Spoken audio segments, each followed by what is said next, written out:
공부를 잘하기 위해서 가장 중요한 건 자유, 노력, 돈이요? 어떤 특정 과목을 그냥 아예 버리는 거예요. 성적이 오르기 위한 가장 중요한 가치는 저는 생각을 합니다. 반갑습니다. 훈스푼입니다. 오늘은 좀 더 실질적인 학생들이 가장 많이 질문하는 Q&A를 좀 해볼 건데, 특히나 이거를 하는 이유가 그냥 유튜브를 좀 보다 보니까 홍진경이라는 그 개그맨이 공부를 하려고 하더라고요. 공부 가이드로 섭외를 한다든가 박상각을 재면서 한번 촬영을 해보는 겁니다. 그래서 학생들이 보통 이제 가지고 있는 질문들이 거기서 거기죠. 답변이 다를 뿐이지 비슷한 고민들을 가지고 있는 것 같긴 해요. 그래서 준비한 Q&A를 시작해보도록 하겠습니다. 홍진경 씨의 유튜브를 보니까 연필을 다 깎아놔야 시작을 하더라고요. 기왕 이렇게 된 거 연필을 더 사러 가자, 펜도 더 사야 되고 지우개도 더 필요하고, 다 쇼핑을 한 다음에 공부를 시작하는데 거기까지 걸린 시간이 2~3시간 걸리더라고요. 그러니까 결국에는 공부하기 싫은 거에 대한 어떤 피해가는 그런 과정이었을 수도 있죠. 성적하고 깨끗하고의 상관성은 거의 없는 것 같아요. 정말 주변 환경이 깔끔해야만 할 마음도 나고 그런 친구들이 있습니다. 분명히 거기에 너무 매몰되면 안 돼요. 가만 살펴보면 이제 책상 밑에나 뭐 책꽂이에 꽂혀있는 노트들을 한번 봐보세요. 한 2페이지, 3페이지까지는 막 더럽고, 사실 막상 펴보면 아무것도 돼 있지 않죠. 하고자 하는 마음이 먼저이지 환경이 먼저는 아닌 것 같아요. 보통 이제 학생들한테 그 재판을 내리는 판사님이 계신데, 어렸을 때 공부한 방법에 대해서 보니까 단칸방이었는데 거기에 7, 8명의 형제들이 같이 살았대요. 공부할 환경이 전혀 갖춰지지 않았음에도 불구하고 다른 사람들 다 잘 때 1시 정도에 일어나서 조용하게 이렇게 공부할 수 있다라고 하더라고요. 그러니까 그만큼 본질적인 부분이 아니다. 될 놈은 된다. 공부를 잘하기 위해서 가장 중요한 가치, 혹시 피디님은 뭐라고 생각하시나요? 자유, 노력, 돈이요?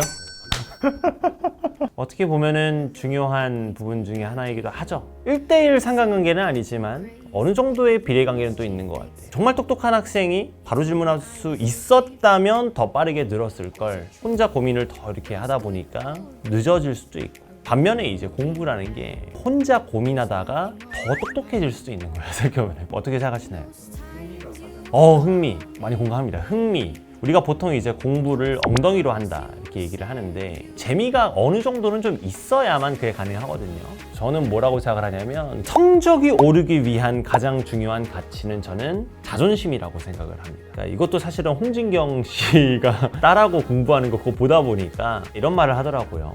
나는 공부를 못해도 자존심이 안 상해, 이렇게 얘기하더라고요. 정말 이제 와닿았던 게 뭐냐면, 예를 들면 저는 게임을 못합니다. 반면에 운동은 좀 잘해요. 왜 그런 거 같냐면, 사실 어렸을 때 스케이트 선수였는데 스케이트에서도 막 2등, 3등 하면은 너무 짜증나는 거예요. 자존심에 스크래치가 나는 거죠. 게임을 못하면 별로 이렇게 자존심이 상하지 않아요. 자존심이 특정 부분에서 스크래치가 나려면 어렸을 때 부모님이 그 영역에 대해서 뭐라고 했는지가 되게 중요한 것 같아요. 우리 부모님은 내가 게임하고 있는 걸 보면은 뭐 게임을 못하게 하진 않았는데 게임만 하면 좋지 않다라는 얘기는 했어요. 게임 너무 많이 하고 있으면 혼내기도 하고. 근데 반면에 내가 운동을 열심히 할 땐 아무 말도 안 했어.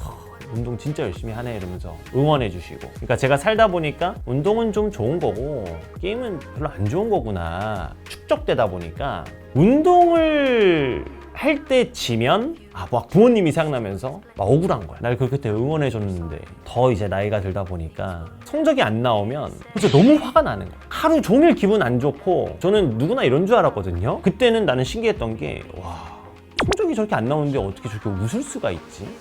바닥이네? 이렇게 얘기하고 넘어가요.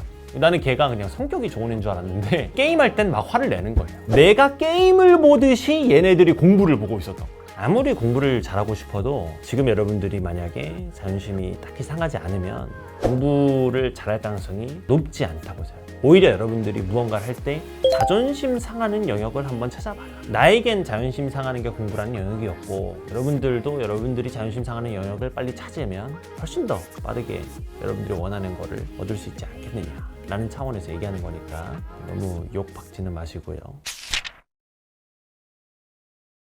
슬럼프 어떻게 극복하셨나요? 그렇게 되면 놔버렸죠. 그러니까 어떤 특정 과목을 그냥 아예 버리는 거예요? 제가 이제 유튜브를 다양하게 보는 편인데 그중에서 가장 좋아하는 건 법륜스님이 하셨던 말 중에 질문자가 스님 저는 공부하기가 싫습니다. 어떻게 해야 될까요? 스님이 하지 마. 질문자가 근데 해야 될 것 같은데 그랬더니 스님이 그러면 해 이렇게 얘기했어요. 선택을 딱 해야 되는데 사실 공부하기 싫은 마음이 일고 있는데 막 해야 된다는 강박이 생기니까 극단적인 선택을 하기도 하고 부모님 입장에서도 계속 시키고 싶은데 뭔가 또 안 시키자니 뒤쳐주는 것 같고 그러다 보면 애들이 엇나가기 시작하고 우리 사회가 결여하고 있는 건 안 하고 싶을 때 안 하게 만드는 환경이 없는 것 같다. 사회는 그럴지언정 진짜 안 할 수 있는 자유를 가지고 있어야만 슬럼프가 극복이 되는 거 아니냐라고 생각합니다. 그러니까 연필도 잡지 말고 독서실도 들어가지 말고 하루 종일 그냥 공부를 안 해버리는 거죠. 그리고 안 했을 때 갖게 되는 그 감정, 조급함이나 그래도 좀 해야 되는 거 아니냐 라는 그 생각이 조금씩 들기 시작하면 사람은 자연스럽게 또 할 수밖에 없잖아요. 언젠간 이제 다시 돌아오게 될 겁니다. 그때 빡세게 하면 돼요. 물 들어올 때 노정하면 된다. 이게 뭐 너무 뻔한 얘기 같겠지만 안 하고 싶은데 하다 보니까 생기는 게 슬럼프다. 공부의 사춘기. 저도 고등학교 3학년 때는 되게 열심히 공부하고 나를 부여잡고 공부를 했어요. 움직이지 마. 움직이면 병신이다 이러면서 막 여자친구랑도 헤어지고 내 환경을 탁 이렇게 긴장감 있게 딱 만들어 놓으니까 삶이 너무 슬퍼져. 조급한 마음에서 하다 보니까 이 문제는 풀려도 그 문제에 해당하는 사고를 되짚어 볼 수 없으니까 다음 문제는 또 안 풀리고 재수할 때는 쉴 때 쉬었어요. 그 고3 때 헤어졌던 걔랑 연애도 했어요. 포기하면서 해도 안 됐던 게 재수할 때는 연애하면서 해도 되더라고요. 그러니까 될 놈은 된다라는 게 뭐냐면 마치 우리가 될 놈은 아무것도 안 해도 된다라는 식으로 생각을 하지만 사고가 올바르게 정립이 되었기 때문에 뭘 해도 되는 것 같아요. 하루에 최소 몇 시간 공부. 현대 사회에서 공부를 가장 잘한다라고 생각할 수 있는 사람이 누구냐면 우리나라에서는 고승덕이라는 그 변호사가 있으십니다. 고시 3개를 다 패스해서 유명하신 분이죠. 그분은 하루에 최소 14시간 공부했다. 사실 14시간 이상이었던 것 같은데, 그러니까 최소 14시간. 어떻게 그분이 공부를 했다라고 하냐면 밥을 먹는 시간이 아까웠대요. 그래서 이렇게 먹으면서 공부할 수 있게 만들어놨대요. 공부에 있어서의 성공을 하려면 오래 확보되면 될수록 좋다.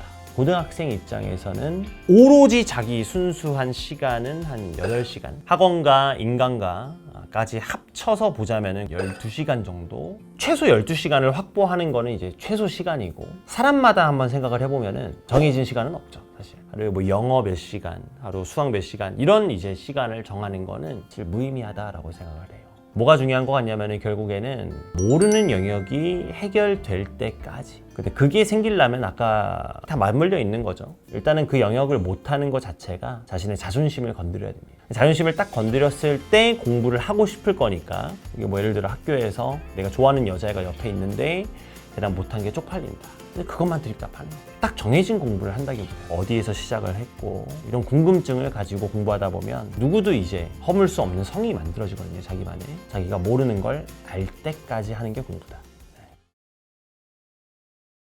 사실 그 컨텐츠를 준비하는 과정에서 더 이상 뭘 해야 될지 모르겠어서 정말 이 정형화된 스튜디오에서 벗어나는 게 유튜브를 하는 거에 의미가 있지 않냐 싶습니다. 좀 더 발로 뛰면서 일상을 좀 이렇게 찍을 수 있는 그러한 컨텐츠를 많이 가져오도록 하겠습니다. 오늘 여기까지 해서 혼스푼 마무리하도록 하고 궁금한 것들 많이 질문해 주시길 바랍니다. 오늘 영상이 유익했다면 구독과 좋아요, 알림 설정 부탁드리고 다음 영상에서 보도록 하겠습니다.